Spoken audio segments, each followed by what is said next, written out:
Hai Hana, berjumpa kembali dengan saya. Pada kali ini saya akan memberikan tutorial yang kedua, yaitu mengenai kurva. Sebelumnya saya sudah memberikan tutorial yang pertama, yaitu mengenai teori. Di sini Hana bisa memperhatikan, ini adalah tutorial pertama yang sudah saya berikan, yaitu mengenai teori. Nah, setelah tutorial yang kedua ini, saya akan memberikan tutorial yang ketiga, yaitu ini ya, soal hitungan. Ya, baik, kita mulai saja dengan tutorial yang kedua, yaitu mengenai kurva. Ya,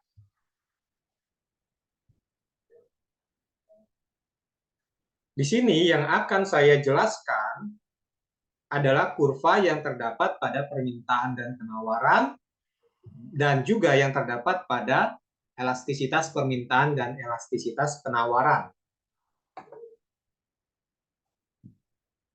Kalau Hana perhatikan di sini ada kurva permintaan. Nah, perlu dibedakan antara pergerakan pada kurva permintaan dengan pergeseran pada kurva permintaan. Kalau pergerakan pada kurva permintaan disebabkan karena perubahan harga. Jadi harganya yang berubah. Ya, kalau pergeseran pada kurva permintaan disebabkan faktor-faktor lain selain harga. Ya, jadi yang berubah bukan harganya tetapi faktor-faktor lain yang berubah seperti yang berubah misalnya pendapatan konsumen, selera konsumen, harga barang substitusi atau barang pengganti, dan lain sebagainya. Mari mulai dengan pergerakan pada kurva permintaan. Nah, pada kurva ini ada titik A. Ya, titik A ini menunjukkan harga 3.000 ya, sementara jumlah barang yang diminta 10 ya. Ketika terjadi perubahan harga ya, harga turun menjadi 1.000. Maka jumlah barang yang diminta bertambah dari 10 menjadi 20 yang ditunjukkan oleh titik B. Sehingga terjadi pergerakan dari titik A ke titik B yang menunjukkan bahwa ketika harga berubah, maka terjadi pergerakan pada kurva permintaan, di mana ketika harga barang turun, jumlah barang yang diminta itu bertambah. Demikian ya Hana ya. Kalau pergeseran pada kurva permintaan ini ditunjukkan oleh kurva berikut ya, di mana di sini harga 3.000 ya, harganya tidak berubah. Nah, misalnya yang berubah adalah pendapatan konsumen, maka ketika pendapatan konsumen berubah, misalnya pendapatan konsumen itu meningkat, maka jumlah barang yang dibeli konsumen itu bertambah ya, karena daya belinya meningkat, pendapatannya meningkat ya. Di sini pada harga 3.000 jumlah barang yang diminta 10. Ketika pendapatannya meningkat, maka jumlah barang yang diminta bertambah menjadi 20 ya, sehingga kurvanya bergeser gitu ya, dari kurva D menjadi D1. Demikian ya Hana ya. Kemudian untuk kurva penawaran ya. Di sini juga kurang lebih sama dengan kurva permintaan. Pada kurva penawaran juga terdapat istilah pergerakan di sepanjang kurva penawaran. Begitu ya. Nah, pergerakan pada kurva penawaran ini disebabkan karena perubahan harga. Nah, demikian juga dengan pergeseran ya. Pergeseran pada kurva penawaran ya. Nah, kalau pergeseran pada kurva penawaran disebabkan perubahan faktor-faktor lain, misalnya yang berubah biaya produksi ya, atau teknologi yang berubah ya, teknologi semakin maju gitu ya. Nah, misalnya ya di sini harga ditunjukkan oleh titik P ya. Kemudian misalnya pendapat biaya produksi perusahaan itu berubah ya. Biaya produksinya semakin rendah ya, biaya produksinya menurun. Sehingga perusahaan semakin dapat memproduksi jumlah dalam jumlah banyak ya. Sehingga ketika biaya produksinya itu turun, jumlah barang yang ditawarkan ya itu bertambah ya dari Q1 menjadi Q2, dan ini ditunjukkan oleh pergeseran pada kurva penawaran gitu ya. Demikian ya Hana, pergerakan pada kurva penawaran dan pergeseran pada kurva penawaran. Nah, berikutnya adalah excess demand dan excess supply. Ya, excess demand ini artinya adalah kondisi di mana jumlah barang yang diminta lebih banyak dibandingkan jumlah barang yang ditawarkan. Nah, perhatikan di sini titik N ini. Ya, titik N, jumlah barang yang diminta 6, sementara jumlah barang yang ditawarkan 3. Ya, berarti kan jumlah barang yang ditawarkan jumlah barang yang diminta lebih banyak dibandingkan jumlah barang yang ditawarkan, sehingga terjadi kekurangan barang yang dijual ya, kekurangan barang yang tersedia di pasar ya. Oleh karena itu disebut shortage. Shortage ini artinya kekurangan ya, kekurangan barang. Nah, kalau terjadi kekurangan barang maka disebut kelangkaan ya, barang menjadi langka. Nah, barang yang langka ini menyebabkan harga dengan sendirinya naik sesuai dengan mekanisme pasar ya. Harga naik gitu ya. Nah, ketika harga naik ya, maka hanya konsumen tertentu saja yang mampu membeli barang dengan harga yang naik tersebut ya. Hanya konsumen yang mampu membeli barang dengan harga mahal saja yang mendapatkan barang yang langka tadi, begitu ya. Nah, ini adalah excess demand ya, atau disebut juga shortage ya. Nah, berikutnya adalah excess supply ya. Kalau excess supply artinya adalah kondisi di mana jumlah barang yang ditawarkan lebih banyak dibandingkan dengan jumlah barang yang diminta, begitu ya, sehingga terjadi kelebihan jumlah barang yang ditawarkan, begitu ya.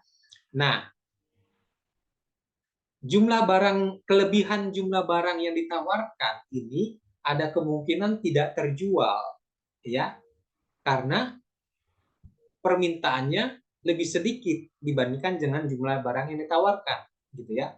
Nah, kelebihan jumlah barang yang ditawarkan ini menyebabkan produsen atau perusahaan itu memberlakukan harga diskon, ya, sehingga harga menjadi turun, atau bisa juga terjadi turun dengan sendirinya ya berdasarkan mekanisme pasar, begitu ya. Nah, inilah yang disebut dengan surplus ya, atau excess supply. Begitu ya Ana ya. Nah, berikutnya adalah price selling ya. Pada tutorial pertama yang sudah diberikan sudah dijelaskan mengenai price selling ya. Price selling ini adalah kebijakan pemerintah menetapkan harga maksimum untuk produk yang dijual perusahaan ya. Harga maksimum. Nah, Anda perhatikan di sini ada titik keseimbangan ya Pak, atau di mana pada titik keseimbangan ini harga pasarnya 12 gitu ya. Sementara jumlah barang yang diminta dan ditawarkan, jumlah barang yang disepakati pada titik keseimbangan adalah 150 unit, begitu ya. Nah, pemerintah menetapkan harga maksimum sebesar $8 ya. Nah, perhatikan di sini. Harga maksimum yang ditetapkan oleh pemerintah harganya lebih murah dari harga pasar, gitu ya.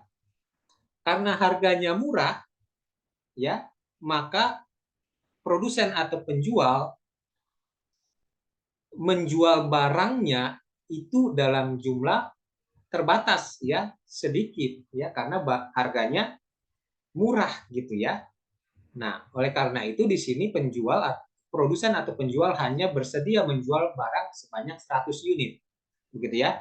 Sedangkan jumlah barang yang diminta adalah 190 ya, lebih banyak daripada jumlah barang yang ditawarkan, gitu ya.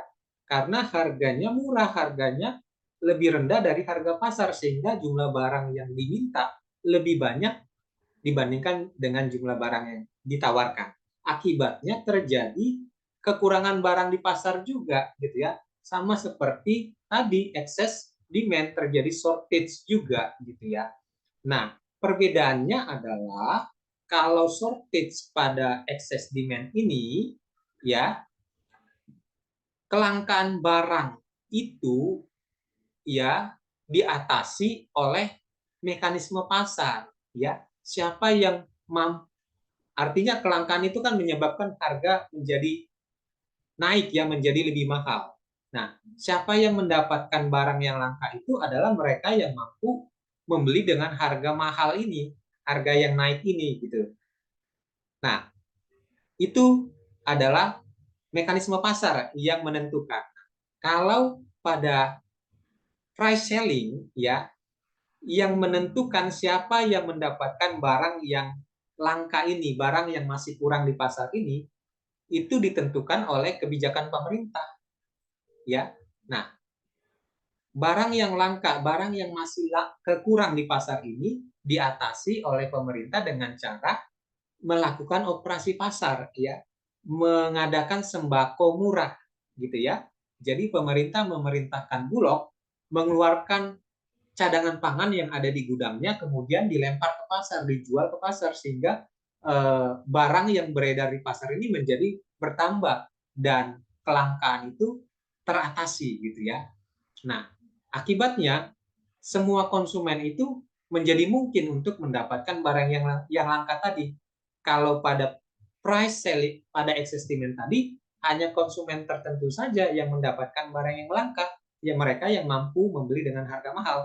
Tetapi kalau di sini, ya, dengan sembako murah, semua konsumen itu menjadi mungkin mendapatkan barang yang langka dengan harga terjangkau, yaitu harga yang ditetapkan oleh pemerintah, $8 seperti itu, ya.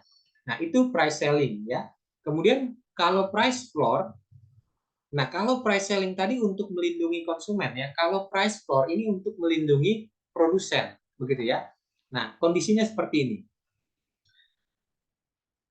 Pada awalnya ditunjukkan oleh titik keseimbangan, ya. Di sini ada titik keseimbangan, harga keseimbangannya adalah 15, sementara jumlah barang yang disepakati, ya, itu adalah 130, ya. Nah, pemerintah kemudian menetapkan harga terendah, harga dasar yang boleh dijual oleh produsen atau penjual. Harganya itu melebihi harga pasar, gitu ya. Nah, harga yang ditetapkan pemerintah ini $20, ya, lebih tinggi dari harga pasar. Nah, karena harganya lebih tinggi, produsen atau penjual termotivasi untuk menjual barangnya lebih banyak untuk mendapatkan keuntungan, gitu ya, karena harganya lebih tinggi. Nah, akibatnya apa? Terjadi sementara jumlah barang yang diminta itu lebih sedikit dibandingkan dengan jumlah barang yang ditawarkan. Ya, perhatikan di sini jumlah barang yang ditawarkan 180, jumlah barang yang diminta 90. Akibatnya apa? Terjadi kelebihan jumlah barang di pasar, ya. Nah, bagaimana cara mengatasi kelebihan barang ini yang ada di pasar ini? Nah, pemerintah membeli kelebihan barang ini, ya. Setelah membelinya, barang tersebut kemungkinan disimpan di gudang dan dikeluarkan pemerintah pada saat terjadi krisis pangan atau kekurangan pangan ketika atau menjelang hari raya, seperti itu, ya. Itu, ya, price floor, gitu ya. Price floor ini menyebabkan terjadinya surplus, ya, kelebihan barang di pasar, gitu ya. Berikutnya adalah mengenai elastisitas, ya. Elastisitas itu adalah menunjukkan, gitu ya, seberapa besar persentase jumlah barang yang diminta ketika terjadi perubahan harga, gitu ya. Nah, misalnya begini, ketika harga berubah 1%, ya, maka berapa persen jumlah barang yang diminta berubahnya, gitu ya. Berapa persen perubahan jumlah barang yang diminta? Itu elastisitas. Nah, berdasarkan sifatnya atau besarnya koefisien ya elastisitas dibedakan menjadi pertama elastis gitu ya. Nah, elastis ini ditunjukkan oleh ED. Ya, ED ini elastisitas demand lebih besar dari 1. Ya. ED dari 1 maksudnya ED lebih besar dari 1%. Gitu ya. Nah, artinya apa? Ketika terjadi perubahan harga sebesar 1%, maka jumlah barang yang diminta itu berubah lebih dari 1%. Itu maksudnya lebih besar dari 1. Ya. Anda perhatikan di sini ya, cara membedakannya ya, kalau ED lebih besar dari 1, perhatikan di sini area pada sumbuki ini lebih besar atau lebih luas dibandingkan area pada sumbu V ini ya. Begitu ya. Nah, kalau ED lebih kecil dari 1, area pada sumbuki ini lebih kecil daripada area pada sumbu P. Nah, artinya seperti ini ya. Elastis, disebut elastis adalah jika harga berubah sedikit saja, maka jumlah barang yang diminta berubahnya banyak gitu ya. Jadi perubahan harga yang sedikit menyebabkan perubahan jumlah barang yang banyak ya. Jadi hati-hati ya. Misalnya produknya adalah produk tersier, barang-barang tersier ya, barang-barang mewah seperti mobil gitu ya. Kalau harga mobil naik sedikit saja, maka jumlah mobil yang diminta atau dibeli oleh konsumen itu berkurangnya banyak. Itu maksudnya elastis. Ya. Kalau inelastis kebalikannya ya.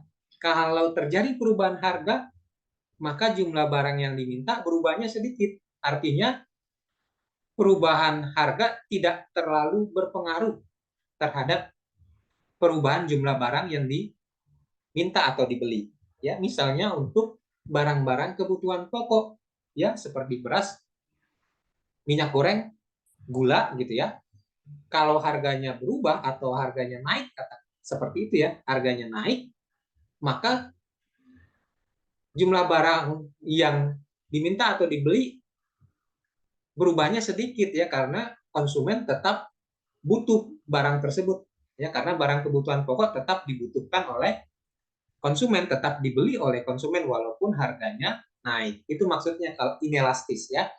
Kalau elastis uniter ini artinya adalah kalau harganya berubah, misalnya harganya berubah 1% atau harganya berubah 5%, maka jumlah barang yang diminta berubahnya sama 1% juga atau 5% juga. Nah, ini biasanya untuk barang-barang seperti kipas angin atau barang-barang elektronik seperti itu ya. Nah, kemudian kalau elastis sempurna, nah ED sama dengan tidak terhingga ya. Nah, ini maksudnya adalah walaupun harga tetap, harga tidak berubah sekalipun, ya, jumlah barang yang diminta itu berubah-ubah, ya, bahkan bertambah menjadi tidak terhingga, ya, tidak terbatas permintaannya, gitu ya.